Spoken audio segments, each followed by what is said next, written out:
The beauty of the world hath made me sad, this beauty that will pass.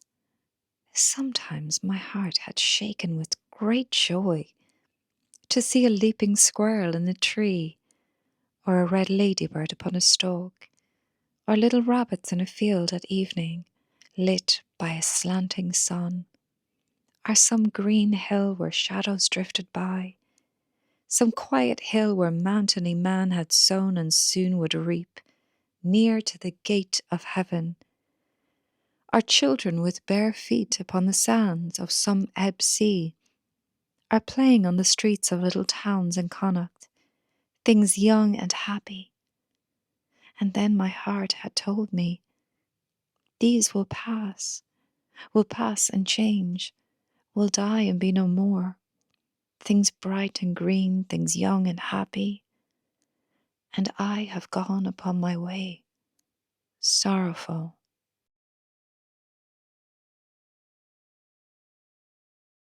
I've oft been told by learned friars that wishing and the crime are one, and heaven punishes desires as much as if the deed were done. If wishing damns us, you and I are damned to all our heart's content. Come then, at least we may enjoy some pleasure for our punishment.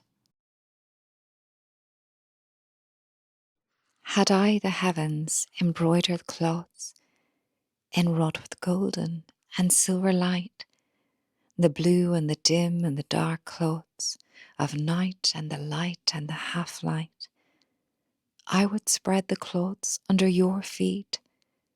But I, being poor, have only my dreams. I have spread my dreams under your feet. Tread softly, because you tread on my dreams.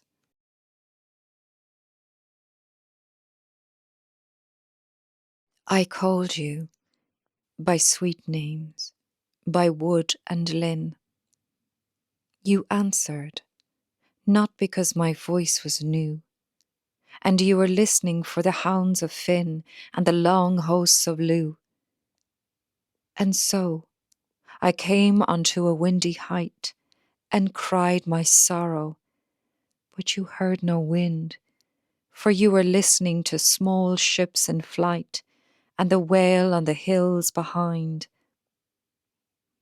And then I left you, wandering the war, armed with will, from distant goal to goal, to find you at last free as of yore, or die to save your soul. And then you called to us from far and near to bring your crown from out the deeps of time. It is my grief your voice I couldn't hear in such a distant clime.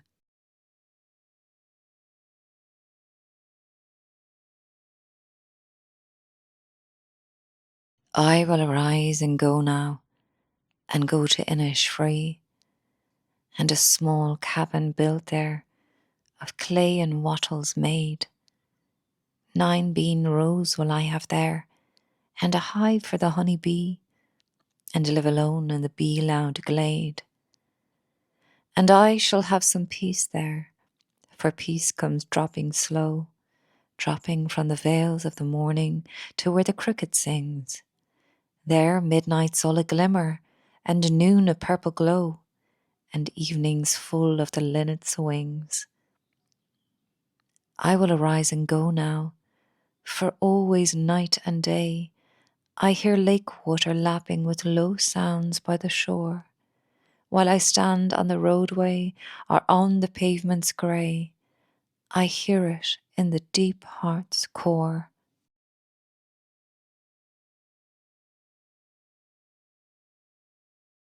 He shall not hear the bittern cry in the wild sky where he is lain, nor voices of the sweeter birds above the wailing of the rain. Nor shall he know when loud March blows through slanting snows her fanfare shrill, blowing to flame the golden cup of many an upset daffodil. But when the dark cow leaves the moor, and pastures poor with greedy weeds. Perhaps he'll hear her low at morn, lifting her horn in pleasant meads.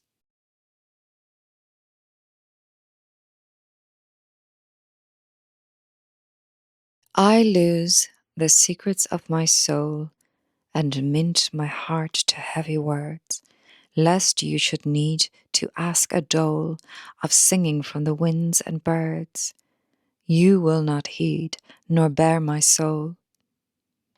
I coin again a greater sum of silence, and you will not heed. The fallow spaces call you. Come, the season's ripe to sow the seed. Both I and these are better dumb. I have no way to make you hear. No song will echo in your heart. Now must I with the fading year fade. Without meeting we must part. No song nor silence you will hear.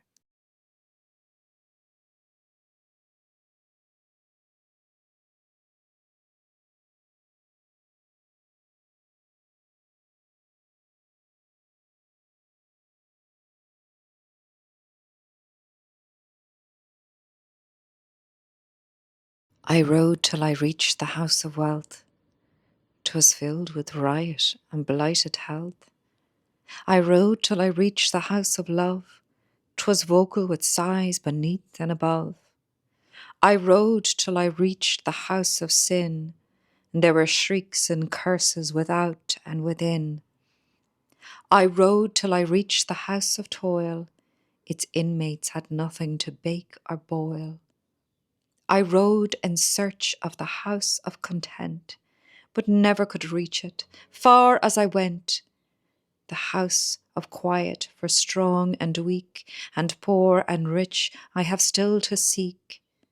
That house is narrow and dark and small, but the only peaceful house of all.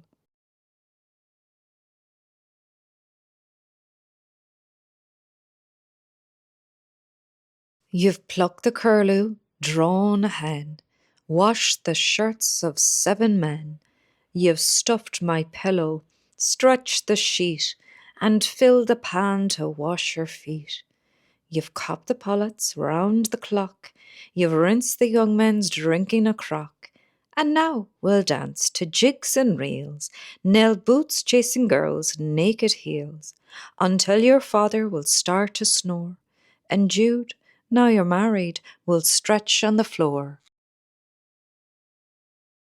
Is courage in a woman's breast less pleasing than in a man? And is a smiling maid allowed no weapon but a fan? 'Tis true, her tongue, I've heard them say, is woman's chief defence. And if you believe me, gentle youths, I have no aid from thence. And some will say that sparkling eyes more dangerous are than swords, but I never point my eyes to kill, nor put trust in words.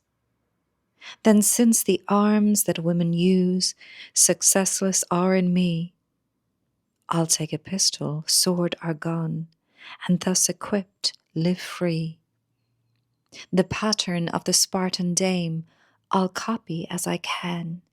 To man, degenerate man, I'll give that simple thing a fan.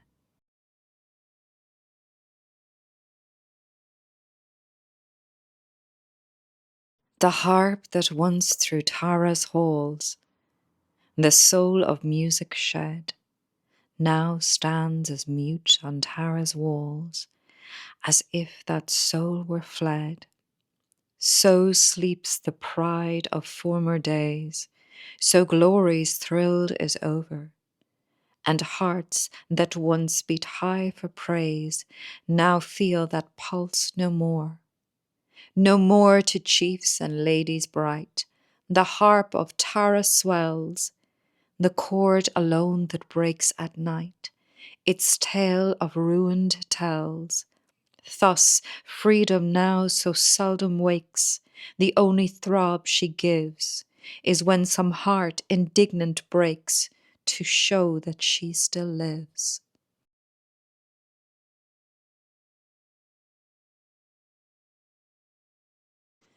Seek music in the wolf's fierce howl, or pity in his bloodshot eye, when hunger drives him out to prowl beneath the rayless northern sky. But seek not that we should forgive that hand that strikes us to the heart, and yet in mockery bids us to live, to count our stars as they depart. We fed the tyrant with our blood, won all his battles, built his throne, established him on land and flood, and sought his glory next our own. We raised him from his low estate, we plucked his pagan soul from hell, and led him pure to heaven's gate, till he for gold like Judas fell.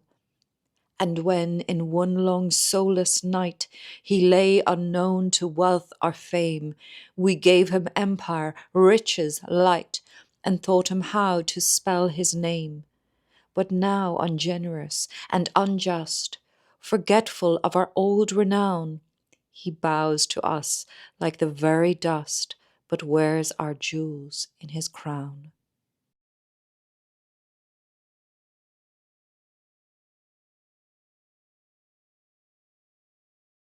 There is not in the wide world a valley so sweet as that vale in whose bosom the bright waters meet.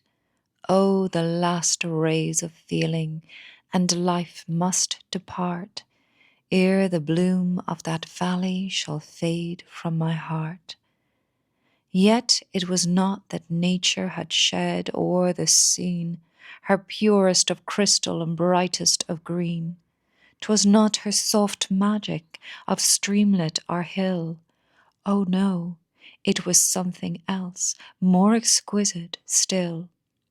'Twas that friends the beloved of my bosom were near, who made every dare scene of enchantment more dear, and who felt how the best charms of nature improve when we see them reflected from looks that we love. Sweet vale of Avoca, how calm could I rest in thy bosom of shade with the friends I love best, where the storms that we feel in this cold world should cease, and our hearts, like thy waters, be mingled in peace.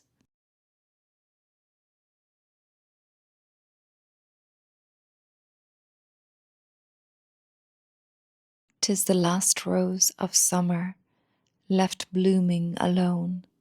All her lovely companions are faded and gone. No flower of her kindred, no rosebud is nigh, to reflect back her blushes, or give sigh for sigh. I'll not leave thee, thou lone one, to pine on the stem, since the lovely are sleeping, go sleep thou with them. Thus kindly I scatter thy leaves o'er the bed, where thy mates of the garden lie scentless and dead. So soon may I follow when friendships decay, and from love's shining circle the gems drop away, when true hearts lie withered and fond ones are flown. Oh, who would inhabit this bleak world alone?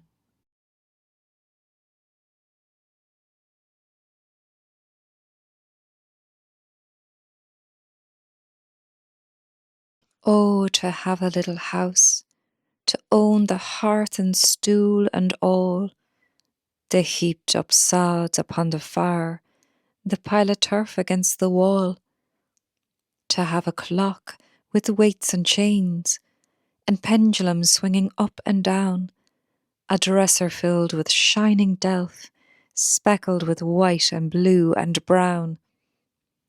I could be busy all the day, cleaning and sweeping hearth and floor, and fixing on their shelf again my white and blue and speckled store.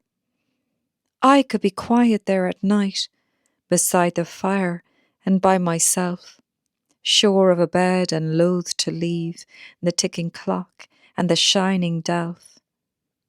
Och, but I am weary of mist and dark, and roads where there is never a house nor bush. And I'm tired, I am, of bog and road, and the crying wind, and the lonesome hush. And I am praying to God on high, and I am praying him night and day, for a little house, a house of my own, out of the wind and the rain's way.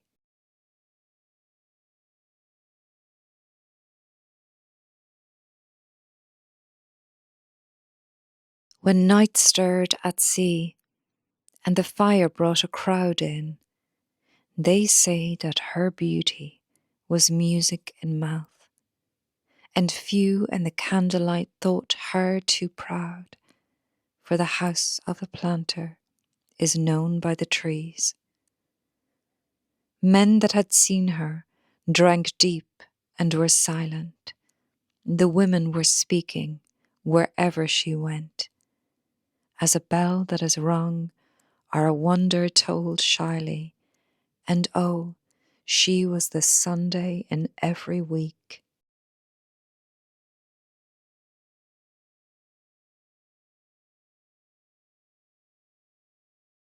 I see his blood upon the rose, and in the stars, the glory of his eyes.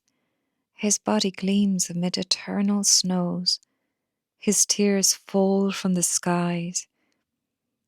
I see his face in every flower. The thunder and the singing of the birds are but his voice, and carven by his power, rocks are his written words. All pathways by his feet are worn, his strong heart stirs the ever-beating sea. His crown of thorns is twined with every thorn, his cross is every tree.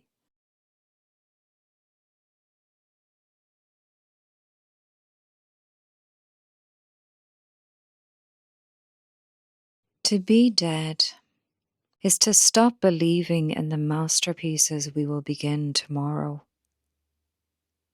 To be in exile is to be a coward, to know that growth has stopped, that whatever is done is the end. Correct the proofs over and over. Rewrite old poems again and again. Tell lies to yourself about your achievement. 10 printed books on the shelves, though you know no one loves you for what you have done, but for what you might do. And you perhaps take up religion, bitterly, which you laughed at in your youth. Well, not actually laughed, but it wasn't your kind of truth.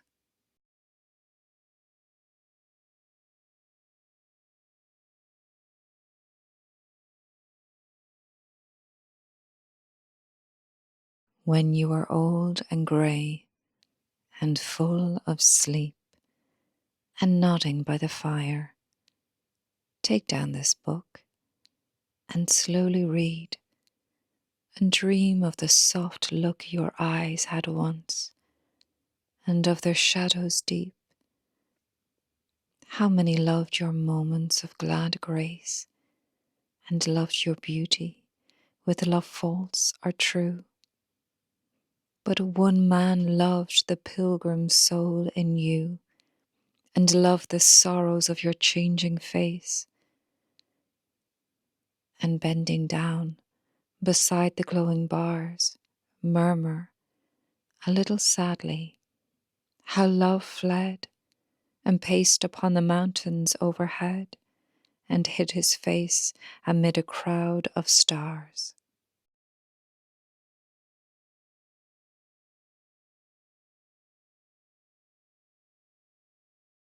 The trees are in their autumn beauty.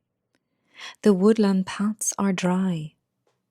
Under the October twilight, the water mirrors a still sky. Upon the brimming water, among the stones, are 59 swans. The 19th autumn has come upon me since I first made my count. I saw, before I had well finished, all suddenly mount, and scatter wheeling in great broken rings upon their clamorous wings. I have looked upon those brilliant creatures, and now my heart is sore. All's changed since I, hearing at twilight, the first time on this shore, the bell beat of their wings above my head, trod with a lighter thread. Unwearied still, lover by lover, they paddle in the cold, companionable streams, or climb the air. Their hearts have not grown old. Passion or conquest wander where they will, attend upon them still. But now they drift on the still water, mysterious, beautiful. Among what rushes will they build? By what lake's edge or pool delight men's eyes when I awake to find they have flown away?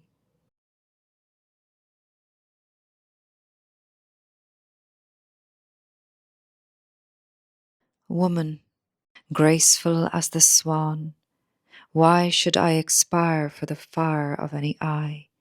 Slender waist or swan-like limb, isn't it for them that I should die? The round breasts, the fresh skin, cheeks crimson, hair like silk to touch. Indeed, indeed, I shall not die. Please God, not I for any such. The golden locks, the forehead thin, the quiet mien, the gracious ease, the rounded heel, the languid tone, fools alone find death from these. Thy sharp wit, thy perfect calm, thy thin palm like foam of the sea, thy white neck, thy blue eyes, I shall not die for thee. Woman, graceful as the swan, a wise man did not rear me to. Little palm, white neck, bright eye, I shall not die for you.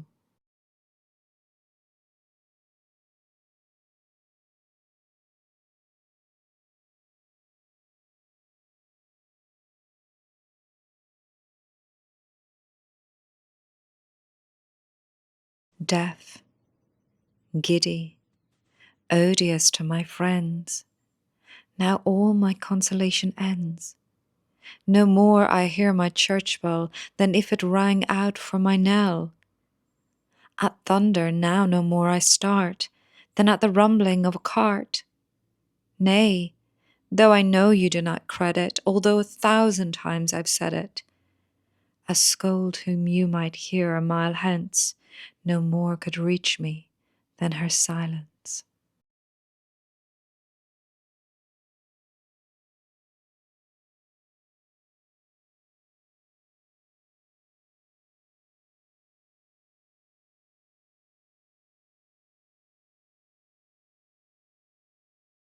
I am a wave of the sea, and the foam of the wave, and the wind of the foam, and the wings of the wind. My soul's in the salt of the sea, and the weight of the wave, in the bubbles of foam, in the ways of the wind. My gift is the depth of the sea, the strength of the wave, the lightness of the foam, the speed of the wind.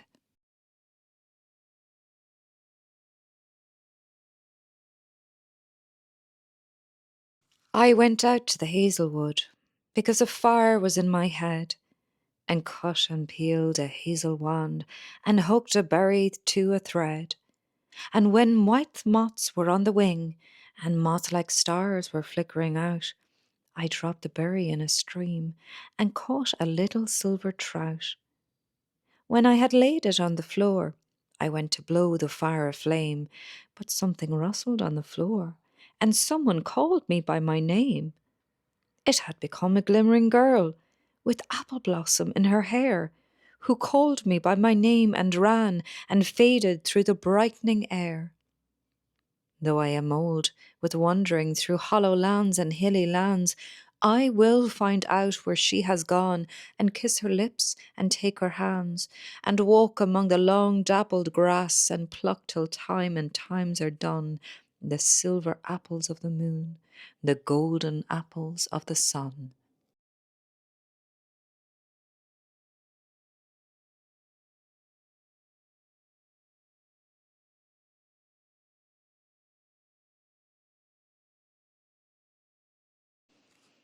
Aaron of the many stags, the sea strikes against his shoulder, isle in which companies are fed, ridge on which blue spears are reddened.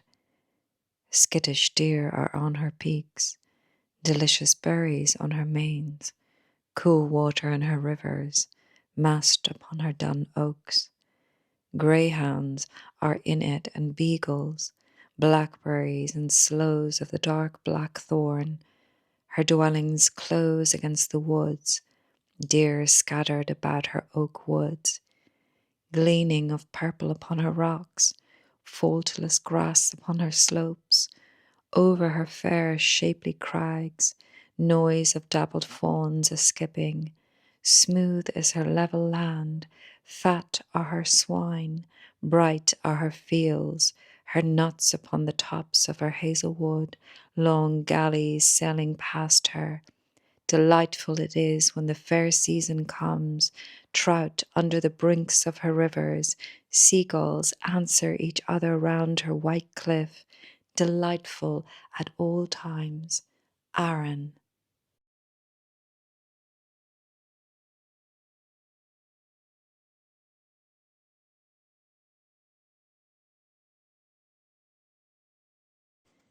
Liberty, the righteous reason, freedom, a legacy that breeds, with rhyme in every season.